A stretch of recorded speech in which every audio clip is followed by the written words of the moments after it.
자, 이번에 무명전설의 스핀오프라고 할 수 있는 전설의 탄생 1화가 방영이 되었습니다. 근데 이 1화의 시청률과 또 우리 탑7 멤버들의 엄청난 변동폭이 생겨버린 트로트 가수 순위까지 좀 짚어드릴까 한데요. 이번 1화 보신 분들 반응이 두 가지로 나뉜 것 같습니다. 우선 내용을 좀 살펴보면 전설의 탄생 성리, 눈물로 완성한 무명전설 역전극이라고 되어져 있습니다. 10일날 방송된 전설의 탄생에서는 이들의 1대 전설에 오른 성리의 경연 비하인드가 공개가 되었죠. 21살 첫 오디션부터 보이스트롯, 보이스킹, 미스터트로트, 현역가왕2 그리고 무명전설까지 6번의 도전기를 풀어냈습니다. 특히 군복무 중에 현역가왕에 참가했었던 그 시절 말년병장이었기 때문에 제대 이후에 뭘 해야 하나 라는 막막함을 고백했고, 무명전설 합격 후에도 마음을 정리하는데 몇 주의 시간이 걸렸다라고 털어놓기도 했습니다. 자신이 직접 그린 인생 그래프로 굴곡진 여정을 되짚었는데요.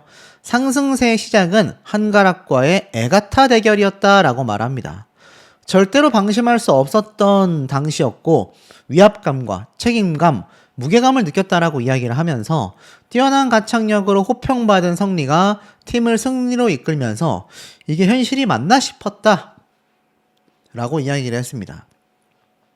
그리고 첫 번째 시련은 본선 2차 데스매치였다라고 고백했죠. 누구나 인정하는 상대를 꺾어야 상승세를 이어갈 수 있다라는 생각에 이창민을 지목했지만 카사블랑카 무대에서 패배하고 말았고 후회 없는 선택이었다라고 하면서도 참담한 감정이 많이 들었던 것 같다라고 이야기를 했습니다. 이건 아직까지도 회자가 되죠. 이창민 씨가 노래 잘하는 건 대다수의 사람들이 알고 있는 부분이긴 하지만 문제는 그 당시 때 이창민 씨의 노래 무대가 많은 관객분들과 또 많은 시청자분들에게 뭔가 공감대를 이뤄냈느냐, 저는 좀 약간 아직도 고개를 갸우뚱하거든요. 어찌됐건 패배를 했습니다. 자, 그리고 나서 떼창민국을 결성해서 팀 미션에 도전했던 기억을 떠올렸죠. 불티 무대까지 열정적으로 완성을 하면서 후회 없는 무대를 하여 개원했다라고 말을 했습니다. 특히 하루 씨와의 대결이 최대 하한가였다 라고 뽑았죠. 그러니까 이창민 씨와의 대결에서도 패배해서 참담한 심정을 느꼈는데 하루 씨와의 대결에서도 패배를 했지 않습니까? 그래서 이 당시 때 눈물을 흘리기도 했었죠. 방송 앞에서 울었던 적이 없었지만 무명전설에서 가장 많이 울었다라고 이야기를 했습니다. 울음을 터뜨린 이후에 마음이 한결 편해졌다. 그냥 부르자 라고 마음을 다독였다라고 했죠. 아마 하루 씨에게 패배한 것이 엄청 분통했다, 하루여서 싫었다가 아니라 제가 볼 때는 이 시기가 이제 패배를 하면 다른 회차 때도 마찬가지였지만 이미 이때 거의 후반부에 돌입하고 있던 시기였기 때문에 여기에서 떨어질 수도 있다라는 불안감에 눈물이 나왔을 것 같아요. 하지만 오히려 마음을 비우고 그냥 노래를 부르자라고 하였고 패자부활전에서 애인을 선곡하여 그의 간절함과 애절한 음색이 사람들을 감탄시켰던 거죠. 그래서 이 무대를 지켜보던 사람들도 눈물을 흘렸고 퍼포먼스 하나 없이 가창력으로 승부하여 패자부활전 1위로 결승에 진출을 했지 않습니까? 그리고 노래 이후에 가수 태진아에게서 연락이 왔다 라고 또 이야기를 하기도 했습니다. 이 성리씨가 쉽지 않게 이 무명전설에 1등을 했다라는 걸 볼 수 있어요. 마지막 결승전에서 어머니께 불러드리고 싶었던 인생곡 애가를 선택했고 트롯 아이돌의 고충을 털어놓으며 춤추면서도 또 노래를 잘해서 1위도 할 수 있다는 걸 보여주고 싶었다, 이렇게 이야기를 꺼내기도 했습니다. 실제로 15년의 무명 끝에 우승을 차지했다라고 되어져 있습니다. 이것은 업계에서도 사실 굉장히 놀랄만한 일대 사건이라고 하더라고요. 제가 취재를 해보니까. 그래서 많은 소속사 또 다른 가수분들, 매니저분들 입을 모아 이야기하는 게, 야, 성리가 저렇게 된 것도 너무 잘 된 일이지만 저렇게 될 거라고 예상하긴 쉽지 않았다라고 말했습니다. 자, 그럼 여기까지 놓고 봤을 때는 이 앞에 제가 말씀드렸던 전설의 탄생의 첫 회차가 좀 뭔가 풍족한 느낌을 줘야 하잖아요. 그런데 시청률 결과를 좀 제가 말씀을 드려보겠습니다. 시청률 결과를 놓고 보면 최고 시청률 전국 기준으로 3.2%를 기록했습니다. 그리고 3.19% 1부와 2부의 시청률이 나뉘었죠. 자, 그래서 아마 많은 분들이 생각하셨을 겁니다. 아니, 내가 기억하기로 분명히 무명전설의 디너쇼, 갈라쇼 개념의 방송이 됐을 때는 시청률이 6%대를 훌쩍 넘었기 때문에 스피노프도 그 정도 나오지 않을까? 통상적으로 미스트롯, 현역가왕 시리즈의 갈라쇼 때의 시청률과 스피노프 때의 시청률이 좀 유사하게 흘러갑니다. 그건 맞아요. 그런데 약간 의아한 건 3%대가 이게 높다고 해야 될지 아니면 낮다고 해야 될지 이 평가가 나뉘고 있다는 겁니다. 자, 제가 팩트를 말씀드릴게요. 반은 낮다, 반은 높다, 이렇게 제가 정확하게 말씀드릴 수 있을 것 같습니다. 자, 우선 왜 낮다라고 제가 말씀을 드렸냐면 이건 이제 미스트롯 때의 스피노프 방송인 화요일은 밤이 좋아 때의 시청률입니다. 평균 시청률이 4%대에서 5% 이상을 기록하다가 거의 뭐 마지막에 가서는 시청률이 이제 3.6%, 그 전에는 2%대도 있었긴 했습니다. 시청률이 들쭉날쭉 하다가 마지막에 3.6%로 기록을 하며 방송이 끝났거든요. 이게 근데 방송 회차가 굉장히 길었습니다. 근데 어찌됐건 이 정도의 시청률을 기록했고, 한일 탑10쇼 현역가왕의 스피노프를 보면 오히려 초반부 때, 첫 회차 때는 7.5%라는 높은 시청률을 기록했고 나중에 가서는 3.7%로 하락하며 방송이 끝이 났습니다. 자, 그러니 어떻죠? 아마 이번 전설의 탄생을 보신 분들은 이런 말씀을 하실 수 있어요. 아니, 그럼 뽕뉴스 말대로라면 숫자만 놓고 봤을 때 이거 시청률이 적게 나온 거 아니야?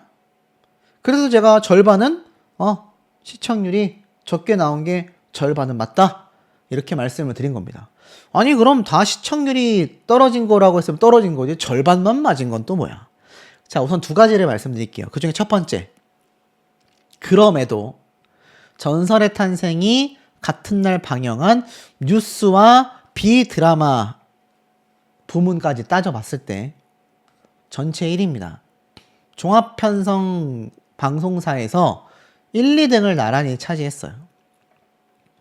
이건 대단한 겁니다. 왜냐면 MBN 자체적인 곳에서 1, 2등을 한 게 아니라 JTBC도 있죠, TV조선도 있죠, 채널A도 있죠, 그리고 여기에 뉴스A, JTBC의 사건반장, 한문철의 블랙박스, MBN 뉴스와이드, JTBC 뉴스룸, 자, 이런 저녁 되면 다 보시는 고정 시청자가 꾸준히 있는 뉴스 방송들과 경쟁했을 때도 이겼다라는 것이 첫 번째 이유라고 할 수 있겠고요.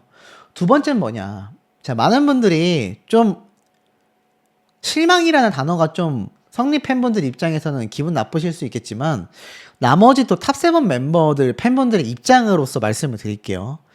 대부분의 분들이 이 전설의 탄생 1회차가 아마 중간에 채널 돌리신 분들이 좀 많으실 겁니다. 왜냐면 이게 당연히 탑7 멤버들의 비하인드라고 생각하고 보셨을 분들이 많으실 거예요. 그런데 실질적으로 1회차는 어땠죠? 바로 성리씨만을 위한 특집방송 편이었습니다. 성리씨가 어떻게 1등이 됐고 어떤 심경이었고 어떻게 경연을 치러 왔는지를 보여주는 하나의 서사였어요. 그래서 아마 보시던 분들 중에 채널 돌리신 분들 꽤 계실 겁니다. 자, 그렇다면 이 제작사와 방송사에선 이걸 예상하지 못했을까? 예상했을 겁니다. 예상했을 거예요. 그럼에도 저는 이렇게 했다라는 것이 참 놀라웠습니다. 항상 많은 오디션 방송을 보면 1등을 기껏 뽑아놓고 홀대하는 경우가 많거든요. 오히려 1등이 아닌 밑도 끝도 없는 순위의 가수를 방송사에서 밀어주는 경우도 있습니다. 근데 이번 MBN의 무명전설팀은 그러지 않았다라는 거죠. 시청률이 당연히 7명 다 나오는 것보다 어떤 가수 한 명이라 하더라도 혼자 나오면 시청률이 떨어질 수밖에 없어요. 당연한 겁니다. 그럼에도 이런 선택을 했다 라는 것에 박수를 좀 주고 싶어요. 하지만 그 결과는 어쩔 수 없이 시청률의 하락으로 이어졌다. 하지만 그럼에도 성리라는 가수 한 명의 이야기로만 꽉 채웠음에도 3%대가 넘었다라는 건요. 대단한 겁니다. 공중파에서 해도 이 정도 나올까 말까예요. 그러니까 성리라는 가수의 파워와 무명전설이라는 방송 프로그램의 시청률의 파워가 여전히 강력했다라는 걸 충분히 예상을 해볼 수 있는 부분이고, 아마 2회차 때부터는 탑7 멤버들이 전부 다 등장을 할 것으로 생각이 됩니다. 탑7 멤버들의 이야기를 한 번에 보여줄 수는 없을 것 같고, 이제 순서적으로 아마 하루, 장한별, 두 사람의 이야기, 그 다음에 또 4위, 5위, 6위, 7위, 요런 식으로 아마 3회차까지 진행이 되고, 그 다음에 7명이 다 나오는 그런 에피소드가 이어지지 않을까라는 생각이 저는 좀 들고, 자, 어찌됐건 이 무명전설 팀의 이 트로트 순위도 굉장히 놀랍습니다. 자, 한국 대중음악 트로트 분야에서 멜론 차트에서 제가 뒤져보니까 손태진 씨가 압도적인 1위이긴 한데, 무명전설에서 성리 씨의 오늘 이 밤이 29위를 차지하고 있습니다. 놀랍죠? 그리고 신유, 성리, 하루 세 사람이 부른 님이여 님이시여가 32위를 차지하고 있고요. 유지우 씨의 고마운 사람에게가 44위, 그리고 정연호 씨의 동강이 50위를 차지하고 있습니다. 탑백 안에 들어가는 것만으로도 대단한데 50위권 안에 무려 5곡이 들어가 있고 그 중에 3곡이 성리 씨가 부른 노래다. 하루 씨도 함께 들어가 있다라는 거는 대단한 성과입니다. 여기 위에 얼마나 쟁쟁합니까? 김용빈, 1등을 했었던 가수들인 이소나, 홍자, 손태진, 이런 가수들의 팬덤과 활동 기간을 생각해보면요. 여기에 성리와 하루, 정연호, 유지우, 이런 가수들의 이름이 들어갔다라는 것 자체만으로도 괄목할 만한 성과다. 그리고 이번 안양 콘서트 때 아주 기분 좋은 비상이 걸렸습니다. 왜냐? 출연진이 공개가 됐기 때문인데, 당연히 탑7 멤버들은 다 등장을 합니다. 근데 여기에 이대환, 김태웅, 김한율 뿐만이 아니라 바로 흥팀이었던 성리, 지영일, 우진산, 최종원, 손은설, 이 하나의 엄청났던 퍼포먼스를 보여준 이 퍼포먼스 팀의 무대도 볼 수 있게 된 것 같습니다. 물론 출연진은 상황에 따라 변동될 수 있다 라고 이야기는 하고 있지만, 어찌되었건 이번 안양 콘서트가 굉장히 풍족하다라는 걸 알 수 있습니다. 당장 이번 주말이니까 코앞에 놓여져 있는 상황이죠. 제가 이 콘서트 주최 측과 관련하여 취재를 했었다라고 말씀을 드렸죠. 기대하셔도 좋을 것 같습니다. 이들의 무대 퀄리티를 그 어떤 현역 가수들보다도 뒤처지지 않게 압도적인 모습을 보여줄 수 있게 돈과 무대 장치에 그런 걸 아끼지 않았다라고 하더라고요. 거기에 화제가 됐었던 인물들과 화려한 퍼포먼스 팀까지 등장을 확정 지었고, 서울 콘서트도 참 놀라울 수밖에 없는 이유가 마찬가지로 기분 좋은 비상사태가 나왔습니다. 탑7 멤버들 전원 다 출연하고요. 앞에 말씀드렸던 이대환, 김태웅, 김한율, 그리고 흥팀까지 다 출연을 합니다. 근데 여기에서 이제 일요일 날에는 김한율, 유지우, 이 두 사람이 또 출연을 하면서 유지우 씨가 여기에 탁 합류를 한다. 그러니 서울 콘서트도 아주 신날 수밖에 없는 상황이 되고 만 것 같습니다. 무명전설의 화제성은요, 이제 시작에 불과한 이유를 좀 말씀드려 보겠습니다. 엄청나게 긴장했었다라고 얘기를 합니다. 본인의 1위를 예상했냐라는 김주아 씨의 돌발 질문에 하루 씨는 아니라고 대답했지만, 계속된 질문 때문에 짓궂으시다 라고 이렇게 귀까지 빨개지며 웃음을 일으키기도 했는데, 결국 하루 씨는 솔직하게 당연히 1등은 하고 싶었다. 하지만 성령이 너무 잘해서 정말 많이 배웠다. 2위가 전혀 아쉽지 않았다. 라는 말로 훈훈함을 자아내기도 했습니다. 그러면서 이 세 사람의 MBTI가 전부 다 I로 시작하는 내향형이었다라는 게 상당히 놀라웠죠. 장한별 씨도 극 I다. 방송과 예능에 나오면 프로의식 때문에 바뀔 뿐이다. 하루 씨는 학생 때까지는 외향형이었는데 데뷔하고부터 내향형 I가 됐다라고도 말을 했습니다. 그리고 성리 씨 역시 친했던 사람의 뒷이야기를 하며 다닌 걸 알고 나서는 사람을 조심하게 되며 I가 됐다라고 말을 했습니다. 그래서 아마 하루 씨와 성리 씨가 무대 위에 올라가면 사실 떠는 모습이 별로 없잖아요. 장한별 씨야 워낙 탄탄한 경험이 있어서 그렇다 치지만 특히 두 사람의 경우는 굉장히 평소에 내향적인 모습을 많이 보이는데도 무대 위에 올라갔을 때 안정적인 모습을 보인 이유가 원래는 내향형이 아니라 외향형 MBTI E 성향을 갖고 있었기 때문인 것 같아요. 그런데 이제 사회생활을 하면서 I로 변모를 하게 된 거죠. 그리고 장한별 씨도 I였지만 이 많은 경험을 통해서 외향형 E처럼 방송활동을 무대를 할 수 있었던 것 같습니다. 그러면서 하루 씨가 이러한 말을 했어요. 성리형은 일명 츤데레. 츤데레가 뭡니까? 아닌 듯 하지만 무심한 듯 보여도 남모르게 챙겨주는 걸 츤데레라고 하지 않습니까? 그리고 장한별 씨는 굉장히 4차원이다 라고 말을 했어요. 하루 씨는 성리 씨에게 노력을 많이 하는 고양이 같은 성향이고 성리 씨는 하루가 생각보다 애교가 많다 라고 플러팅을 했다라고 말을 했으며 한별이 형은 외국살이를 오래 해서 마인드가 굉장히 외국스럽다. 자유분방하다 라고도 이야기를 했습니다. 팬들을 위한 이상형 공개 코너에서도 성리 씨는 이상형을 발표했는데 이때 기사가 났어요. 여자친구 이름이 4글자다. 저는 근데 팬클럽 성리학자라는 걸 이미 예상을 하고 있었습니다. 실제로 그렇게 말을 했고 하루 씨 역시 저는 이상형은 팬분들밖에 없다 라고도 말했습니다. 장한별 씨도 외적인 이상형은 없다. 차분하고 예의 바르고 서로를 잘 챙겨주는 은하수 팬클럽을 사랑한다라고 말을 했습니다. 굉장히 방송을 잘하는 세 사람입니다. 어찌됐건 이런 이야기들 굉장히 좀 사적이기도 하고 생각들이 참 많이 났을 것 같아요. 그리고 이번 학기 한 일주일 전에 아쿠아리움을 가자고 했었다 라는 이야기도 비하인드가 공개가 됐는데 제가 이 하루 씨를 인터뷰했었던 당시가 생각이 나는 게 어머니에 대한 걸 많이 질문을 하고 싶었거든요.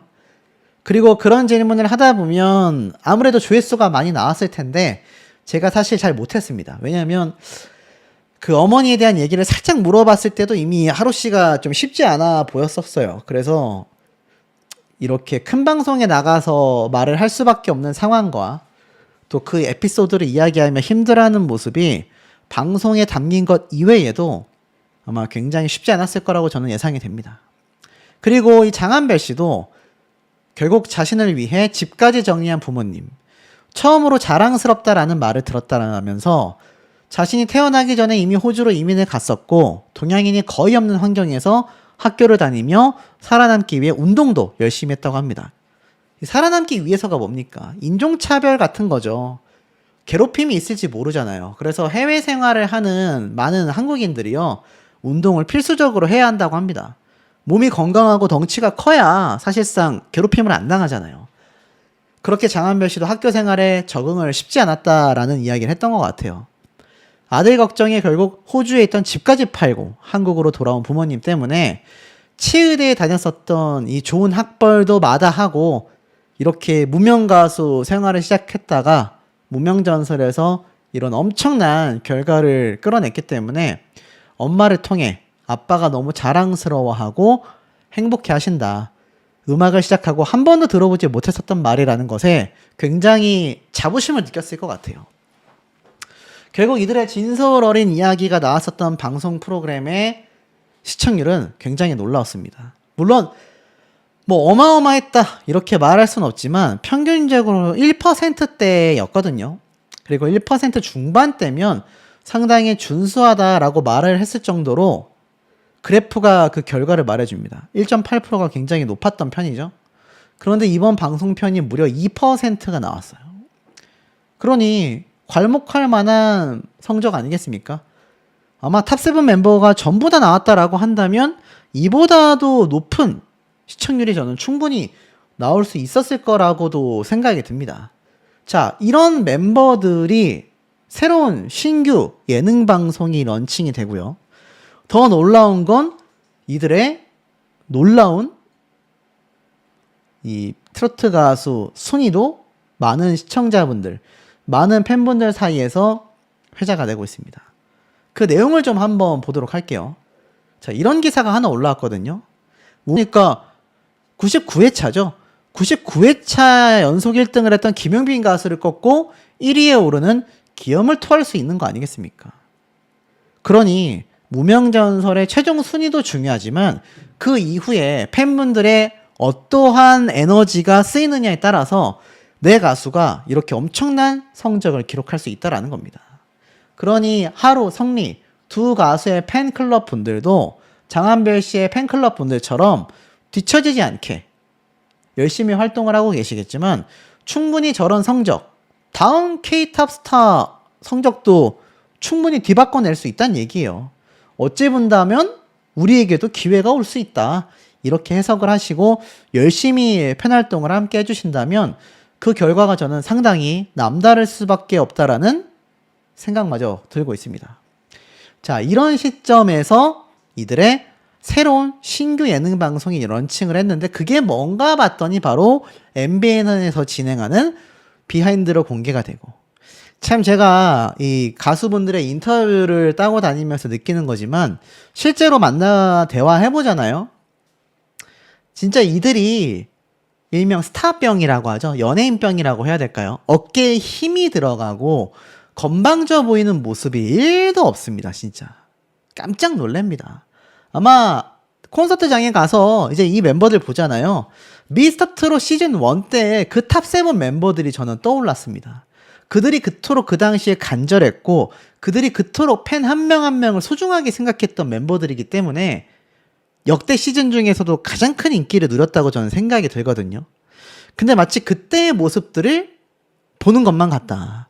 그들의 바톤을 이어받은 탑7이 바로 무명전설의 탑7이 아닌가. 이제 그들을 뛰어넘으려고 애쓰는 모습을 우리가 목격할 수 있겠죠. 자, 그 모습 중에 하나가 바로 이겁니다. 무명전설 정옥투어 콘서트. 그야말로 오빠들이 맹연습을 하고 있다. 보이시죠? 이렇게 탑7 멤버들이 모여서 오늘 내일 할 것 없이 단체 무대도 이렇게 열심히 연습을 하고 있습니다. 탑7 멤버들이 다 춤에 출중한 건 아니에요.